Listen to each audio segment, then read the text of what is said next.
We're all confident about some huge free agents that the Colts should re-sign, but no one really wants to talk about what happens if they unexpectedly lose those guys. Until today.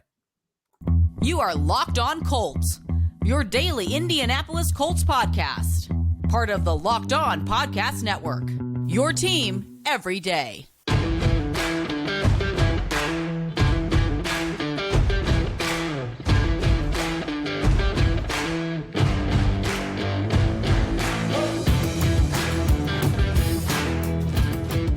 All right. Thanks for tuning in and making us your first listen of the day. This is your daily podcast covering your Indianapolis Colts, part of the Locked On Podcast Network, your team every day.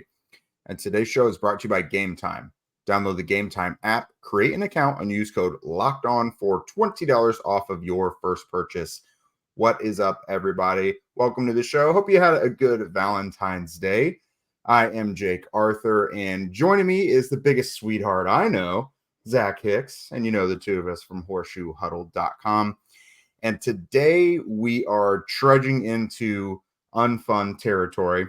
The Colts do have some pretty significant free agents this offseason, but the topic isn't often broached of what happens if they lose those guys, because it seems like a foregone conclusion that they'll be back. So we're talking today about wide receiver Michael Pittman Jr., defensive tackle Grover Stewart, and cornerback, your nickel, and really your full-time cornerback, number one, Kenny Moore.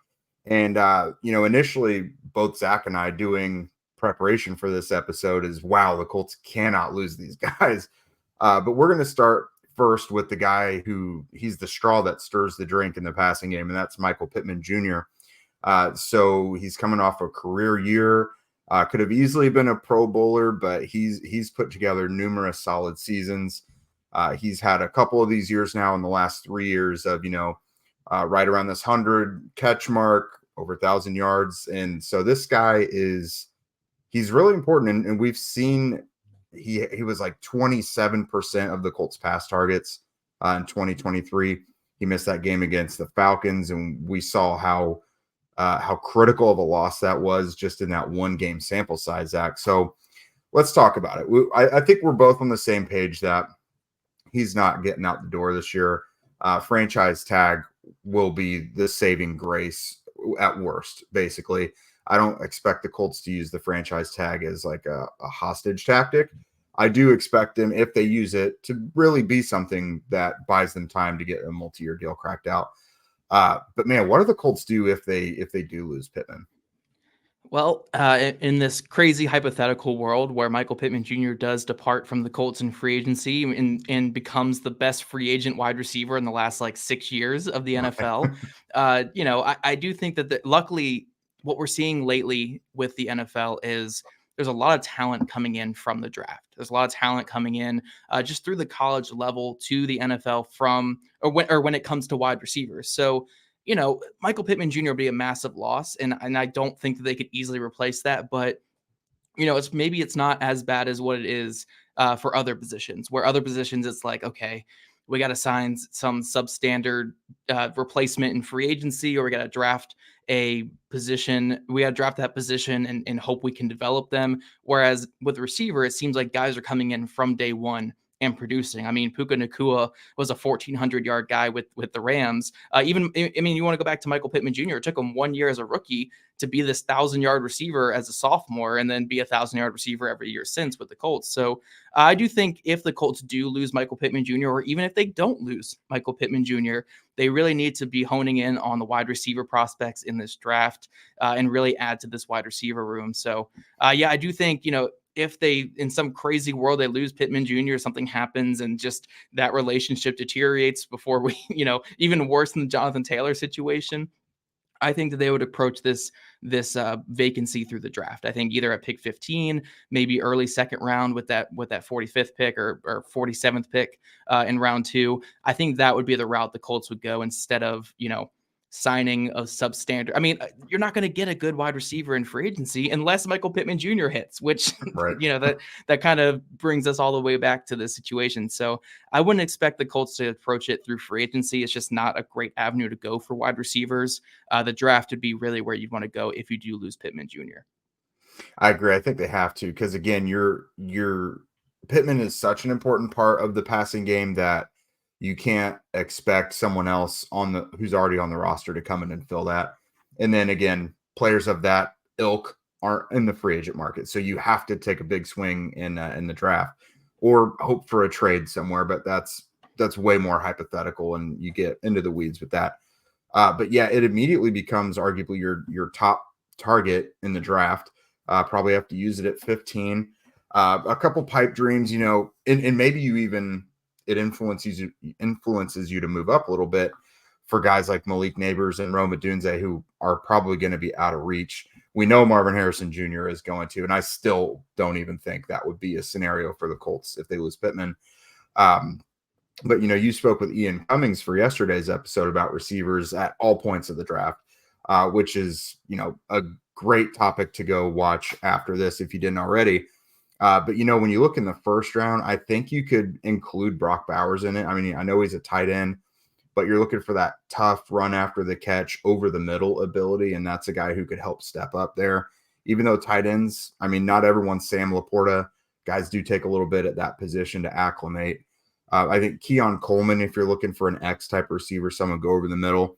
But then you got your more explosive types, Brian Thomas, Adonai Mitchell, Jalen Polk, guys you guys covered yesterday.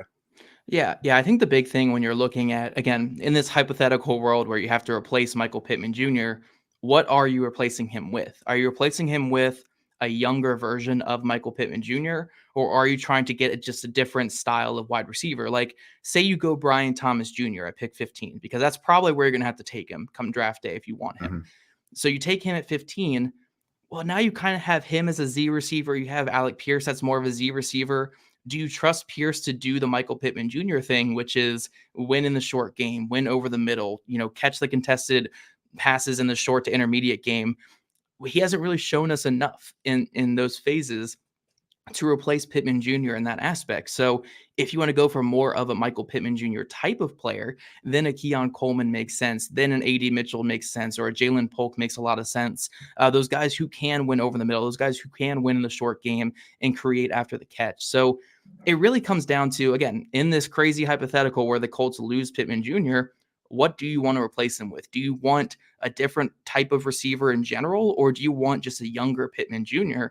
So I think there's multiple ways you could go with it. I do think Malik Neighbors and Rome Odunze are probably unrealistic dreams. I mean, again, we talked about this a couple weeks ago, but trading up for a receiver in this market with how many good receivers are coming out in draft classes is just not a good use of draft capital. But Brock Bowers, I think, is an option regardless of what happens with Pittman Jr. I know you guys talked about it on here last week, and I've been really banging that drum there on social media, is that, look, Brock Bowers is the perfect complementary piece to this offense. So I do think there's a lot of ways the Colts could go with this, but if you lose a Pittman Jr., again, it really comes down to your flavor. What do you want at wide receiver? Do you want just another explosive player like a Brian Thomas Jr. or Xavier Worthy or something like that, just more speeds to your offense?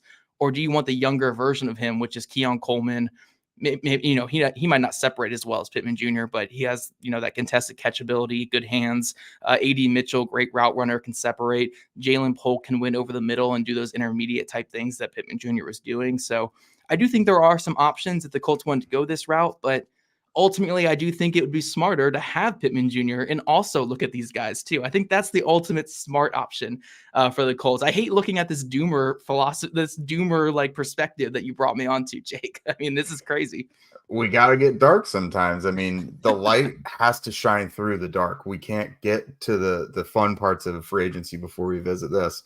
But no, another unfun part of that is, I mean, yes, teams are finding receiver help all throughout the draft, but I think it would be really risky to come out of round 2 without having gotten a receiver yet. I think you would have to do it in those first 2 rounds. But we'll move on and talk about the defensive side of the ball here in a minute. We got a couple guys who pretty much hammer out to be just as critical to the defense as Pittman is to the offense. Sometimes we all need the opportunity to get something off of our chest. Big or small, certain things can really start to get to you. It's important to let that out, especially to someone who's unbiased in your life. If you're like me, I don't know if it's social anxiety or whatever, but I am wildly annoyed by people being in my way, whether it's at the store, driving, whatever. Like, I've got high blood pressure, try to take medication for it, but like it just makes me blow my top. I'm a fast-paced person and it just bugs me. But I let it annoy me way too much. And therapy can be different for everyone, leading me to say maybe I need to work my stuff out. Most of us have bigger problems than our favorite sports team, and it's important to get things off your chest every once in a while. If you're thinking of starting therapy, give BetterHelp a try. Today's episode is brought to you by BetterHelp. It's entirely online, designed to be flexible and suited to your schedule. Visit betterhelp.com/lockedon to get 10% off your first month. That's BetterHelp, HELP.com/lockedon.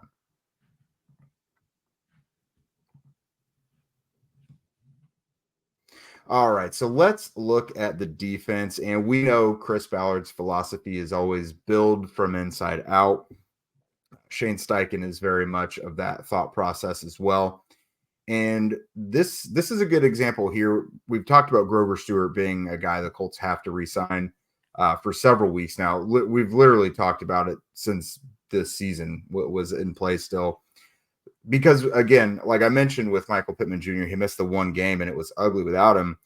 We saw a 6-game sample of the Colts without Grover Stewart, and it was worse without him. And he's got a big impact on those around him as well.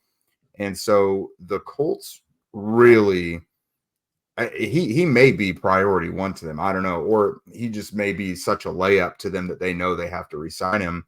But it gets a little more sticky and a little more costly when it comes to replacing Grover, I think. Isn't that right, Zach? Yeah, I mean, I think I've talked about this in the past quite a bit, where when it comes to one techs or it comes to nose tackles, unless you're drafting a guy like Vita Vea at the top of the first round, and again, it's hard to draft a 2-down player that high in the draft, so Mm-hmm. that's where the push-pull comes with it, but unless you're drafting a guy like that, nose tackles typically don't hit their peak until they're around 28, 29, 30 years old, because it just takes a while to really gain the proper experience and knowledge you need to play that position, to gain the proper strength, and just, to grow into your grown man body.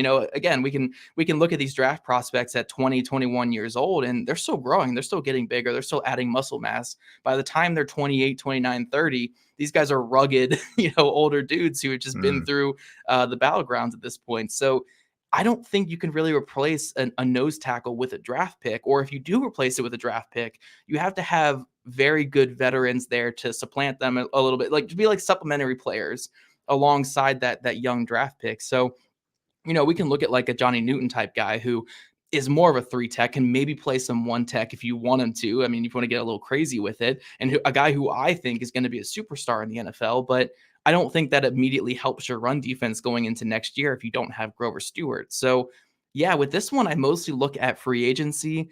And when I look at free agency, I see a lot of guys who are just not as good as Grover Stewart. So, Mm-hmm. Jake, look, I love Colts fans. I love doing this podcast with you. I feel like if Grover Stewart isn't back in Indy, I might not be back. I might just follow Grover Stewart wherever he goes, man. I think like, oh man, I can't go through 6 more games. I can't go through a whole season seeing the run defense the way the Colts run defense was without Grover Stewart last year. And look, some of these names we have on here are solid players. Like they'd be great depth players behind Grover Stewart if we ever were to lose Grover Stewart again. But Mm-hmm. we need Grover Stewart forever on the field, just so we don't have to watch what happens when he's not on the field with the Indianapolis Colts defense.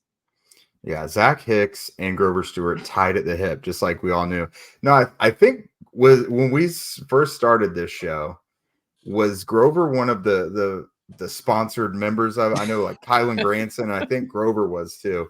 It's always Grover, man. It's always been Grover for me. That was, going back, that was one of my bigger hits, man. I mean, back in like 2018 when I joined, writing about the Colts, it was like, look, Grover Stewart is this fantastic player, and people need to be on the lookout. But yeah, I mean, look, again, there are some solid names in free agency. So let's go through the doomsday scenario. It's the end of the world.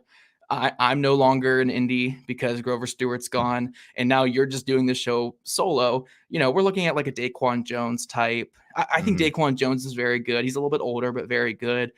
Greg Gaines, I think, is a really good 1 tech who I threw on here. And then you can go a little bit higher up with like Christian Wilkins and Javon Kinlaw types, but it just doesn't do it for me, man. It doesn't do it unless you're getting like a DJ Reader, who I think is on a very similar tier as Grover Stewart and just a fantastic run defender. Your run defense is going to get so much worse without Grover Stewart next season if you don't re-sign him.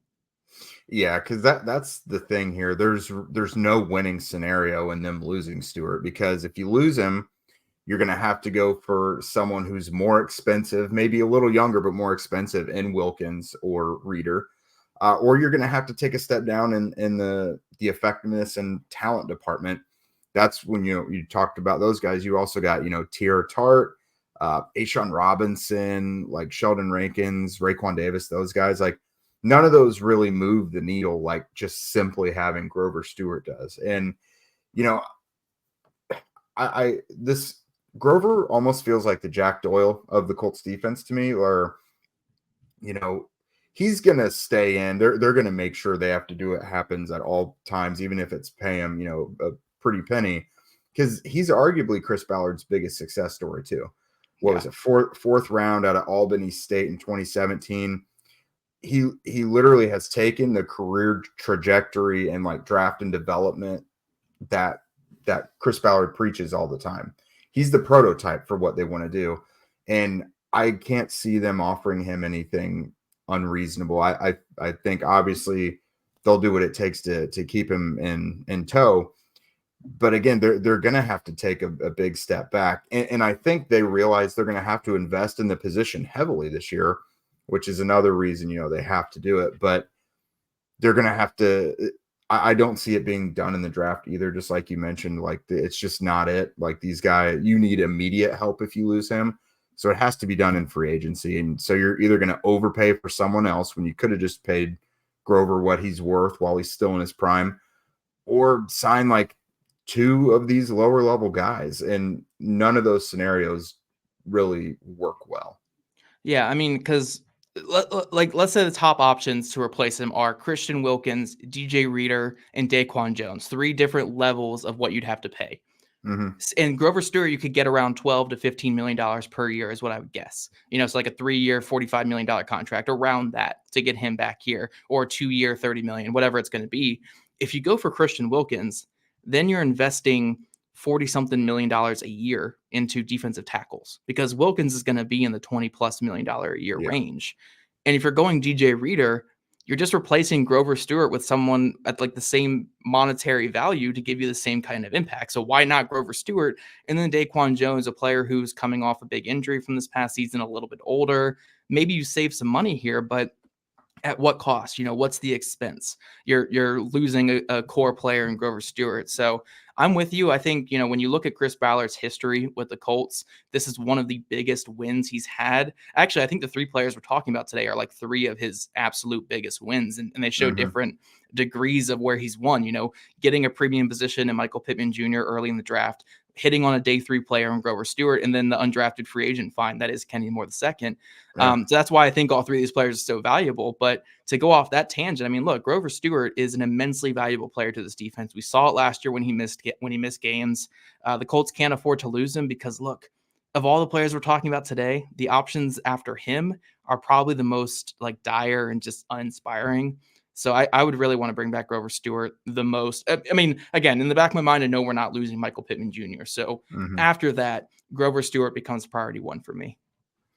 I would say so. And even regardless, let's say, they're going to bring Grover back. I kind of would like to see them bring Kinlaw in to be that next guy, but I think that's going to be expensive. But he only just started to kind of turn it up in his career. So we'll see. I think for the right price, Kinlaw, who I know they really liked in that draft class, to essentially come full circle and be behind DeForest Buckner, who they were traded for back in the day. I think that would be a nice interior punch. Because again, you and I talked before this, they have to add multiple interior guys this year. Yeah, I mean, heck, add Sheldon Rankins or Greg Gaines or Ashawn Robinson or Raekwon Davis. Add any of them to be the backup to Grover Stewart. Give them a pretty penny so you can rotate a little bit more. But Don't do that at the expense of growth. I feel like our end of each of these segments is going to be like, yeah, add all these players that we're talking about on top of re-signing the player that we're talking about. Like, I think comes that's back the route. around. You have to have all these guys back. Yeah, it does. It does. But coming up, guys, we're going to talk about one of my all-time favorite Colts players, and Kenny Moore II. And if the Colts can afford to lose him, who, again, he kind of seems like the most likely to depart out of this whole group. Can the Colts afford to lose him? We're going to talk about that here in just a second. But first, buying tickets to your favorite events shouldn't be stressful. Game Time is the fast and easy way to buy tickets for all the sports, music, comedy, and theater near you. With killer deals on last-minute tickets and their best price guarantee, you can stop stressing over the tickets and start getting hyped for all the fun you'll ever have. I personally love Game Time because if I feel like being spontaneous and going to a show or something on a whim, I can go right to them and not have to browse a bunch of different places. Actually, guys, recently I got shows where two of my favorite all-time bands are coming to Baltimore near me. Insomnium and Will to Run. To all two of you guys out there who might know who they are, I got tickets and I got them through Game Time. It was fantastic. I loved getting them. And with their flash deals, images of seat views, and lowest price guarantee, Game Time is an easy choice. It's the fastest growing ticketing app in the country for a reason. Get images of your seat before you buy so you know exactly what to expect when you arrive. Buy tickets in a matter of seconds. 2 taps and you're set. Tickets are sent directly to your phone so you never have to dig through your email. Snag the tickets without stress with Game Time. Download the Game Time app, create an account, and use code LOCKEDONNFL for $20 off your first purchase. Terms apply. Again, create an account and redeem code LOCKEDONNFL for $20 off. Download Game Time today. Last minute tickets, lowest price, guaranteed. All right, Jake. So we're looking at the potential departure of Kenny Moore II in free agency. And again, this one seems the most likely out of all the ones we're talking about, just because in the past there has been a rift between him and the Indianapolis Colts. There was that weird holdout type thing with him. His play tempered off after that. Now he picked up his play this past season. Won, I think, Defensive Player of the Week at 1 week this year with his 2 pick-6 performance against the Carolina Panthers. Played some really good football. And then on his exit interviews with Colts media, he said he doesn't want to leave Indy. So signs are looking good that he's going to be back. But in the unfortunate event that he does depart from Indy this offseason, you have some guys here in free agency that you're looking at. Who do you like for the Colts in free agency? Yeah, and for this one, we've talked about, with receiver, you almost have to go through the draft. Nose tackle for Grover, you probably need to go through free agency. I think, especially at a position like this where we've already been talking all offseason about cornerback being a big need, you got to do it through both free agency and the draft. So when you're looking at free agency, if you want someone to specifically play the nickel, I mean, they don't necessarily have to be Kenny, because Kenny does it all. He's a 1,000-snap guy for your defense at all times. But if you're putting your young bucks, Juju Brents, and whoever else on the other side, and just a nickel, you got Kendall Fuller, Adoree Jackson, Keyshawn Nixon. You mentioned Tavier Thomas. These guys are all a little older, but they've got experience playing the nickel at a high level. And, we've seen before, there are some slot receivers around the NFL that can just take things over and kill you. That is not a throwaway position. Like, you've got to have someone with fluidity and who can tackle, because they're going to be playing closer to the line as well. It's an important position. So even if your plan is to draft someone who, we know the Colts, their goal last offseason was to get young at cornerback, Kenny Moore was a holdover from that. So if he were to go in free agency, they almost certainly would draft someone. But you have to have someone with experience as well, because you do have Chris Lamons. That's a plus, but you should look bigger. You should look beyond that. Tony Brown's not there. We know how that looked, even though that was on the outside against the Saints. You've just got to get someone experienced and who's done it well. And I think any of those guys would be adequate. Yeah, I think my top 2 there in free agency would be Kendall Fuller or Tavier Thomas. Tavier Thomas had some good run there with the Houston Texans over the years. I know he's a little bit older, despite not really playing too much in the NFL. He's kind of bounced around a little bit before finding his footing there in Houston, but he's a good player. And then Kendall Fuller, he's a guy who throughout his entire career, he's bounced between being outside and inside. He was outside early in his career with the Commanders, moved inside before he got traded for Alex Smith back in the day to the Kansas City Chiefs, and then signed back with the Commanders and did a little bit of both as well. So he's a guy who, like, if you're looking at it, someone who can replace Kenny Moore's impact as a base defense outside corner and then slot corner on nickel and dime stuff, that's more of a Kendall Fuller type for you. So I do think that makes a lot of sense. But outside of that, I think maybe in free agency, like, again, in the disaster scenario that Kenny Moore II leaves, maybe in free agency you go for more of the pure outside guy.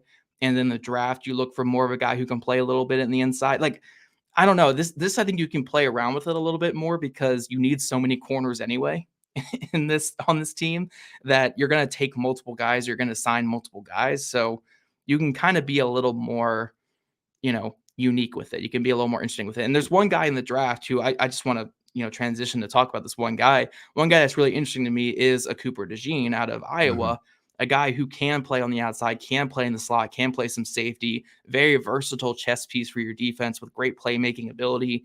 Reminds me a lot of Kenny in a lot of ways in terms of just how he makes those big plays and how he's so good and instinctual in zone coverage. So that's a guy where, like, yeah, say you go out there and you sign like a good outside corner, like Chidobe Awuzie or something like that on the outside, then you can grab a Cooper DeJean and you can use him all over your defense in multiple ways. I do think there's a way they can get really unique with it on their defense if they let Kenny walk. But again, the better scenario is just bring Kenny back and then figure out the rest after that. But Cooper DeJean is a guy where if you're trying to replace exactly what Kenny does, because something that the Colts rolled out a lot last year with Kenny was they did a lot of this like inverted zone coverage drop into cover 2 and quarters where Kenny would start over in the slot and then he would drop off to be the deep safety. And then they would bring in Julian Blackmon or Nick Cross to play more over the middle as like a sub linebacker type thing after disguising it pre-snap. So a Cooper DeJean makes sense for that because he can play some of that deep safety with his range and instincts. So I think a Cooper DeJean makes a lot of sense if you let Kenny walk, but he also makes a lot of sense if you don't let Kenny walk. He kind of fits this defense really well. Yeah, and I'm glad you mentioned that because they don't have to necessarily bring in someone just for the nickel because we know that this is all moving parts. Like they could bring in this guy to do this and then just rotate what they already have. We know Nick Cross factors into this. Julian Blackmon, we've seen him play nickel before. So there is a lot they can do with that. But, beyond DeJean, in this draft, you're looking at Ennis Rakestraw and Chris Abrams-Dre in the Missouri duo. Kalen King from Penn State, Mike Sanders still from Michigan. There are some guys capable of doing it. I think, tape obviously speaks for itself. Not all these guys have played significant nickel roles, but like when you watch the combine, for those of you guys watching this, watch guys' hips and watch like their change of direction because, when you're outside, things are longer developing and they can just be straight line speed, things like that. But we're talking about guys covering like the Josh Downs types of the world. They have to be able to cover these shifty guys, sudden movements, breaking in, break out, how you turn around. Just watch how these guys basically move in a phone booth when you're watching the combine workouts, because that's going to be huge because not everyone can do it. A lot of times I don't want to say considered a throwaway position, but like, it's the least glamorized of the cornerback spots. Like people just don't talk about it a lot, but it's so critical and it takes special abilities to be able to do it. One more thing I'll add to that, just because you're giving people a watch list here of what to watch at the combine and stuff. When you're watching on film and you want to see if a guy can transition to play nickel in the NFL, see how well they tackle and how physical they are in the run game. Because we talked about if we lose Grover Stewart, how bad the Colts run defense would be. How bad would the Colts run defense be without Kenny Moore? Because Kenny Moore was the only positive. Juju Brents as well, but Juju Brents missed a lot of the season. Kenny Moore was the only positive impact run defending corner for the Colts last year. Jalen Jones could not tackle. He was throwing his head at people, but he couldn't tackle. Darrell Baker Jr. had no interest in tackling people last year at corner. So if you lose at Kenny Moore, you have, outside of Juju, who we don't even know if he can stay healthy for an entire season, you don't have corners that can tackle. And that's just going to open up your defense to more runs to the outside. Look at how many plays over these past couple seasons against the Colts, where teams would throw a bubble screen onto the nickel side, or they would throw a toss play to the nickel side, or anything like that. And how many plays Kenny Moore made in the backfield because he's that instinctual, he's that physical, he's that strong of a tackler. Losing that, if you're looking at a replacement type player for the Colts, you need to look at a guy who can tackle, because that's what Kenny Moore can do, and that's what he can do better than just about any nickel in the NFL right now. Yeah, absolutely. Which again comes back to our point of the Colts should not lose Kenny Moore, because it is more trouble than it's worth. What does this price tag look like? I don't know. Because I mean, obviously the salary cap always goes up, the price always goes up on these guys, and you can't really play him like a nickel defender because he's not just that. He just happens to be the Colts nickel defender, but he's a starter on the outside. Again, like I mentioned, he's 1,000 snap guy. He is always among your top five most played snaps on your defense every year that he's healthy. So he's going to cost a pretty penny, but he's obviously worth it. Yep, exactly. We're going to get out of here in just a second, guys. But first, Locked On has launched the first ever national sports 24/7 streaming channel on YouTube. Locked On Sports Today is here for you 24/7, covering the top sports stories of the day with the local experts of Locked On, plus our national shows covering every single league.